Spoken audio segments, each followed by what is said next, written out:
వాళ్ళ దగ్గరికి కూడా వెళ్ళడం. అందుకే మనకు తెలుసు మన తెలుగు రాష్ట్రాల్లో కూడా అసలు ఐడియాలజికల్లీ ఆర్ఎస్ఎస్ ఐడియాలజీలో లేకపోయినప్పుడు వాళ్ళని వెళ్ళి కలుస్తారు, లేని వాళ్ళనే కలుస్తారు. బికాజ్ లేని వాళ్ళనే ఐడియాలజీలోకి తీసుకురావడం కోసం ఈ ప్రయత్నం, సంపర్క్ అంటారు దాన్ని. సో అట్లాంటిది మనం చేస్తాము. సో పార్టీలోకి వచ్చిన వాళ్ళని మీరు ఎందుకు ఇట్లా, బీజేపీ మీరు తరచూ చెప్తుంటారు నార్త్ ని డైజెస్ట్ చేసుకున్నంత ఈజీగా సౌత్ ని చేసుకోలేకపోయింది ఫర్ వేరియస్ రీజన్స్. ముందర ఫోకస్ అక్కడ పెట్టుకుందాను. ఇప్పుడు అస్సాంలో వాళ్ళ ముఖ్యమంత్రి రెండోసారి ముఖ్యమంత్రి చేస్తున్న హిమంత్ బిశ్వ శర్మ కాంగ్రెస్ నుంచి వచ్చి ఎలా అకామిడేట్ అయిపోయాడు ఆయన. కరెక్ట్.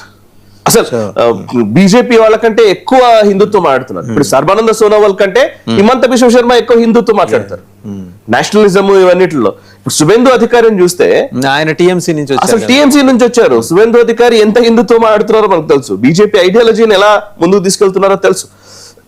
సో బెంగాల్ కి సంబంధించినటువంటి ఒక ఇష్యూని కూడా చూపించారు. యాక్చువల్ ఒక విషయం చెప్తుంటే అక్కడ కూడా సమస్య ఉండింది. సమీక్ భట్టాచార్య, సువేందు అధికారి, దిలీప్ ఘోష్, ఇట్లా చాలా ఫ్యాక్షన్స్ ఉన్నాయి అక్కడ బెంగాల్లో. ఆ ఫ్యాక్షన్స్ మధ్య ఒకరికొకరికి పడేది కాదంట. అప్పుడు సునీల్ బన్సల్ అక్కడ ఇన్ఛార్జ్ గా ఉన్నారు. సునీల్ బన్సల్ కి 3 రాష్ట్రాలు బాధ్యతలు ఇచ్చారు. ఫస్ట్ ఆయన యూపీకి జనరల్ సెక్రటరీగా ఉండే, యూపీ సెక్రటరీ, ఆర్గన్ సెక్రటరీ అనుకుంటా. ఆ తర్వాత ఆయన జనరల్ సెక్రటరీ అయ్యారు. 3 రాష్ట్రాల బాధ్యతలు ఇచ్చారు సునీల్ బన్సల్ కి, తెలంగాణ, ఒడిశా అండ్ బెంగాల్. ఒడిశాలో అధికారంలోకి వచ్చారు 2029లోనే, ఒడిశాలో అధికారంలోకి రాగలిగారు. బెంగాల్లో అధికారంలోకి వచ్చింది బీజేపీ సొంతగా. ఇప్పుడు తెలంగాణ మిగిలింది ఆయనకున్న బాధ్యతల్లో. అండ్ ఇక్కడ 2 ఇన్ఛార్జీలు ఉన్నారు, ఒకరు సునీల్ బన్సల్, ఇంకొకరు అభయ్ పాటిల్. అభయ్ పాటిల్ కర్ణాటక బెళగావి ఎమ్మెల్యే. ఆయన కన్సిక్యూటివ్ గా కంటిన్యూస్ గా గెలుస్తూ వస్తున్నటువంటి వ్యక్తి. చాలా సార్లు అంటే ఆల్మోస్ట్ 2001-2 నుంచి కూడా ఆయన కంటిన్యూస్ గా గెలుచుకుంటూనే వస్తున్నారు ఎమ్మెల్యే. సో ఆయన సీనియర్ నాయకుడు, ఆయన సంఘ మీద పట్టున్నటువంటి వ్యక్తి, సంఘ భావజాలం కలిగినటువంటి వ్యక్తి. ఆయన ఈ అందరినీ కలిపే క్రమంలో అభయ్ పాటిల్ చాలా తీవ్రమైన కృషి చేస్తున్నారు. సునీల్ బన్సల్, అభయ్ పాటిల్ ఇప్పుడు ఇద్దరు కలిసి ఈ బీజేపీని చక్కదిద్దే ఒక పనిని మొదలు పెట్టుకున్నారు. అందులో భాగంగానే బెంగాల్లో ఇట్లాంటి పొరపచ్చాలు వచ్చినప్పుడు ఒకరికొకరికి పడని స్థితి ఉంటే, దిలీప్ ఘోష్ అలాగే సామిత్ భట్టాచార్య వాళ్ళకు గొడవలు ఉన్నప్పుడు వీళ్ళు ఏం చేశారంటే, 3 నాయకులకి మంచి అభిప్రాయాలు ఉన్నాయి.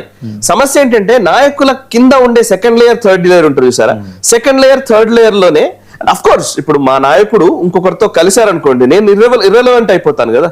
సో నేను ఇర్రెలవెంట్ అవ్వకుండా ఉండాలంటే ఈ గొడవ నడుస్తున్నంతసేపు నేను రిలవెంట్ గా ఉంటాను కదా. సో దాన్ని బేస్, అందుకే నేను ఇండస్ట్రీ అన్నాను, నేనన్నమాట కదా, ఆయన ఒక వ్యక్తి అన్నమాట ఇది. సో బెంగాల్లో ఇట్లాంటి పరిస్థితి ఉన్నప్పుడు దీన్ని సెట్ చేయడం కోసం వాళ్ళు ఏం చేశారంటే, సెకండ్ లేయర్, థర్డ్ లేయర్ లో ఉన్న నాయకులకి వేరే బాధ్యతలకు పెట్టేశారు వాళ్ళని. కొంతమందిని అక్కడ నుంచి డైల్యూట్ చేశారు, కొంతమందిని పక్కకు జరిపారు. అప్పుడు ఏమైందంటే వీళ్ళు మైండ్స్ ఫ్రీ అయిపోయినాయి. అండ్ వీళ్ళకి ఏ టాస్క్ లో వీళ్ళు పనిచేయాలి, అందరూ కలిసికట్టుగా ఉండేటువంటి కొన్ని కార్యక్రమాలు రూపొందించారు. అక్కడ రకరకాల కార్యక్రమాల్లో ఇప్పుడు like for example RG Kar incident అయింది, దాని మీద ఎవరెవరు ఏం మాట్లాడాలి, ఎట్లా చేయాలి అంటే కార్యాచరణ ఉంటుంది, టాస్క్లు ఉంటాయి. పర్టికులర్లీ అవినీతి, బెంగాల్లో మమతా బెనర్జీ అవినీతి మీద ఎట్లాంటి కార్యాచరణ తీసుకోవాలి, దానికి సంబంధించి ఒక కార్యాచరణ రూపొందించి ఒక టాస్క్ మాస్టర్స్ గా వీళ్ళు ఉన్నారనమాట చాలా మంది BJP national leadership. So task లోకి దిగిపోయిన తర్వాత ఈ విభేదాలన్నీ తొలగిపోతూ ఉంటాయి. సో అది బెంగాల్లో ఇంప్లిమెంట్ చేయగలిగింది. మీరు ఇందాక అన్నట్టుగా మరి నార్త్ ఇండియాలో ఇంప్లిమెంట్ చేయగలిగింది, సౌత్ లో చేయగలుగుతారా, లాంగ్వేజ్ ఇష్యూ ఉంది ఒకటి. బట్ ఎస్ ఇక్కడ కూడా దాన్ని ఇంప్లిమెంట్ చేయబోతున్నారు. సో ఇక్కడ ఆల్రెడీ దానికి సంబంధించిన నాకైతే ఒక క్లియర్ ఇండికేషన్ ఏంటంటే, మొన్న మోదీ గారు వచ్చినప్పుడు ఒక మాట అన్నారు, మీకు గుర్తుండి ఉంటుంది, రేవంత్ రెడ్డినే మీరే పార్టీలో జాయిన్ అయింది అన్నారు.